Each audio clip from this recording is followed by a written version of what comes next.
Good evening, I'm Soraya Mia and you are watching AWANI Tonight.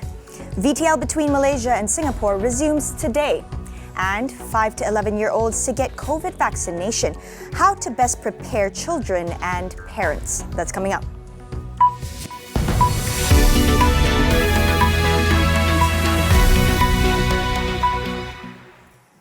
The Health Ministry gave green light to resume the vaccinated travel lane VTL, land and air travel between Singapore and Malaysia beginning today. The VTL was suspended from December 23rd last year until January 20th. The ministry said the ticket quota, however, will be halved from full capacity. Increase in ticket quotas will be subjected to COVID-19 risk assessments of both countries from time to time.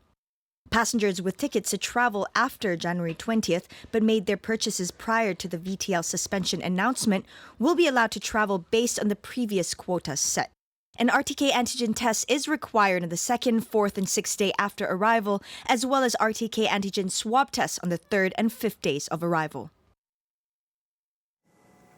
Meanwhile, food traders are allowed to increase their selling prices as long as there is no profiteering. Deputy Minister of Domestic Trade and Consumer Affairs, Dato' Rosul Wahid, said this is following complaints from traders who said prices of food items had to be increased as the cost of raw materials today have skyrocketed.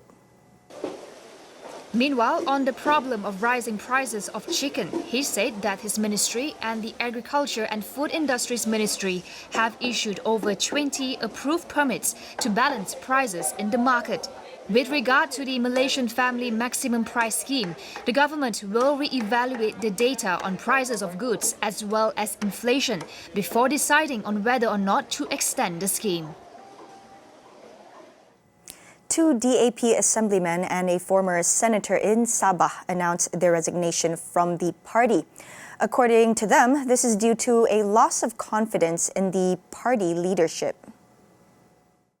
Sri Tanjung Assemblyman Justin Wong, Ilupura Assemblyman Kelvin Chong and former Senator Adrian Lasimbang said their departure was also due to serious internal division within the party and an almost defunct level of communication between leaders. They cited a loss in trust in the state committee, particularly the state chairman.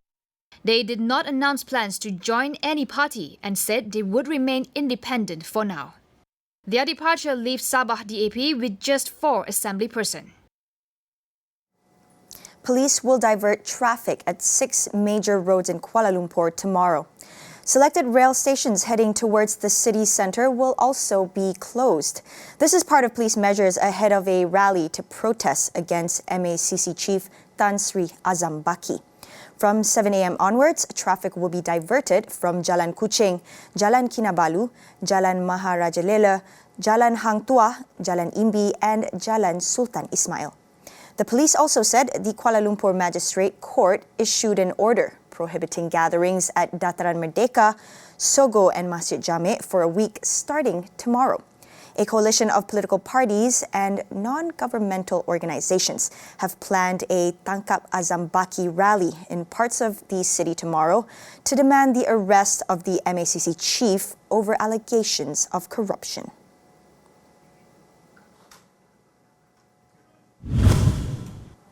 Beginning Monday, senior citizens aged 60 and above in several states can walk into off-site vaccination centres for their COVID-19 booster shots. All they need to do is show their MySejahtera application to prove that they have been fully vaccinated. The states involved are Selangor, Kuala Lumpur, Putrajaya, Negeri Sembilan, Melaka, Penang and the territory of Sarawak. The walk-in services will start at 2 p.m. on the days the off-site PPVs are in operation. Off-site PPVs are operated by private medical practitioners and health non-governmental organizations outside their private health facilities. Meanwhile, for adults aged 18 and above who have yet to get appointments via MySejahtera but wish to get the booster shot can contact and register with the PPVs listed under the Protect Health website. Malaysia will start vaccinating children between 5 and 11 years old against COVID-19 next month. We speak to Universiti Kebangsaan Malaysia's Dr. Sharifah Izzat on how best to prepare children and parents for their vaccinations. If they come to the PPV for vaccines, I think it's very important for us not only to prepare the parents. That means that we need to tell the parents, this might happen to your children, and what to do if they have adverse events. Things that if they are having prolonged fever, they need to come back and get healthcare help, and be seen by a doctor. If they have shortness of breath or extreme difficulty in breathing, what should we do and where to bring. On the guidelines, this should be prepared before the children are actually seen and be vaccinated. That means the government should have a proper guideline on how to manage the cases, but also to prepare the doctors and also the healthcare system, in case these children actually are being seen by them. We don't want someone who are having some complications or adverse events, and then when they are being seen by someone in the healthcare, these people or the doctors or basically the healthcare do not know how to manage the children. So these are something which is worrying, and we need to prepare both sides, not only the parents that you need to come for the vaccines, but also the healthcare system. Meanwhile, she said the reduced quarantine period of 5 days for returning travelers boosted with the COVID-19 vaccine is sufficient, as she called on the public to get their booster jabs. I think this is fair because even though not many are boosted in Malaysia, it is increasing, but the coverage is still can be improved. The 2 days lapse between boosted and also only the primary dose is considered time that you suppose that you don't get being a carrier anymore. So 5 days is considered enough, and it is not only the days. You're supposed to be negative when you test your second testing, and also on the 5th and also the last days you're supposed to be negative. So I think this is considered sufficient, and hopefully that we don't get any more carriers after quarantine as well. We'll go for a quick break. We'll be right back.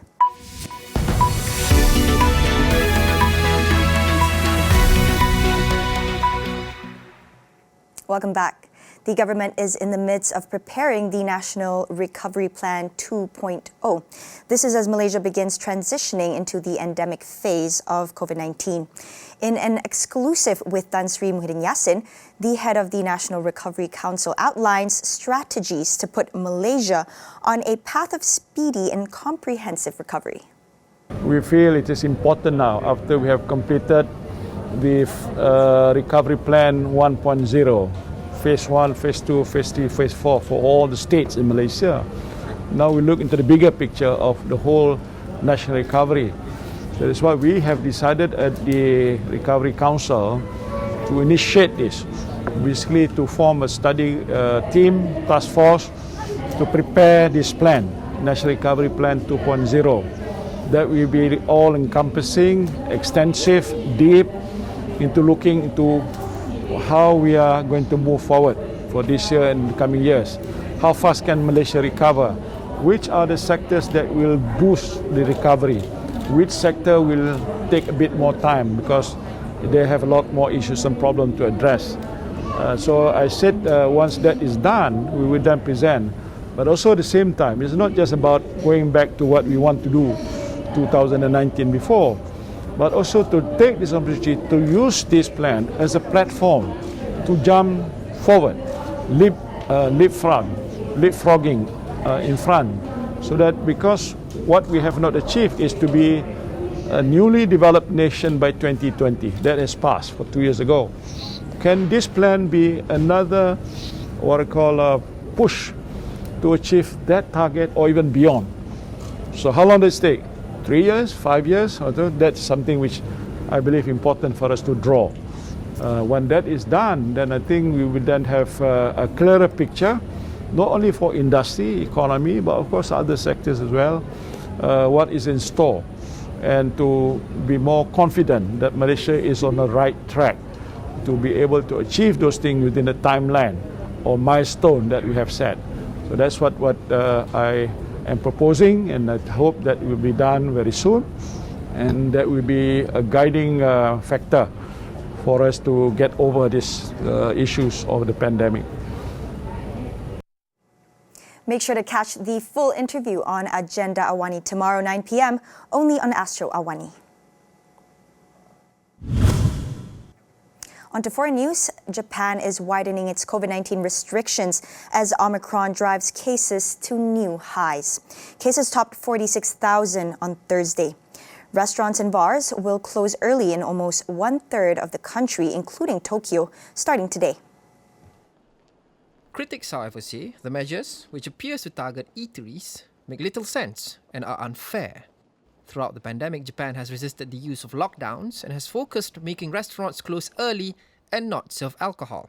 But after more than 2 years of repeated restraints, local residents are increasingly becoming less cooperative to such measures.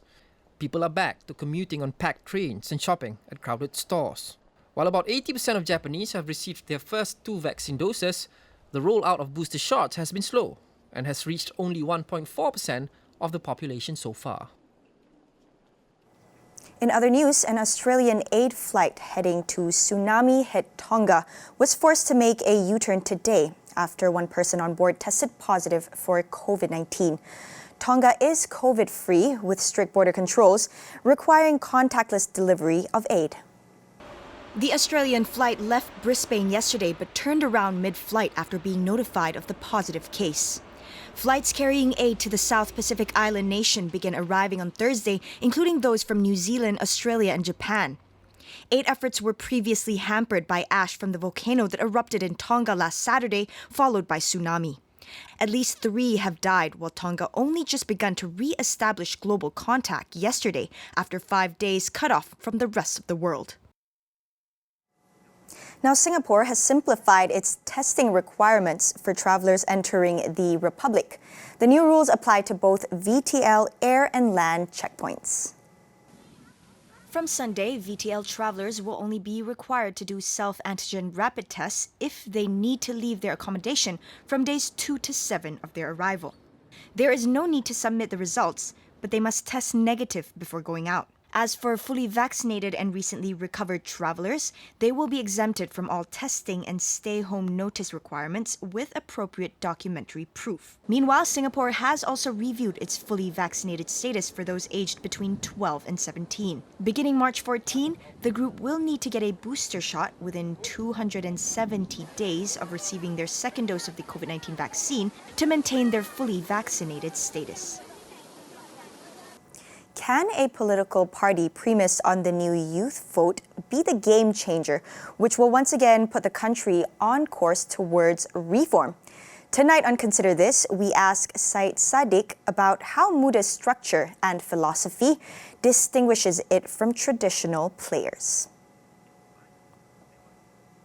That's all we have for you on AWANI tonight.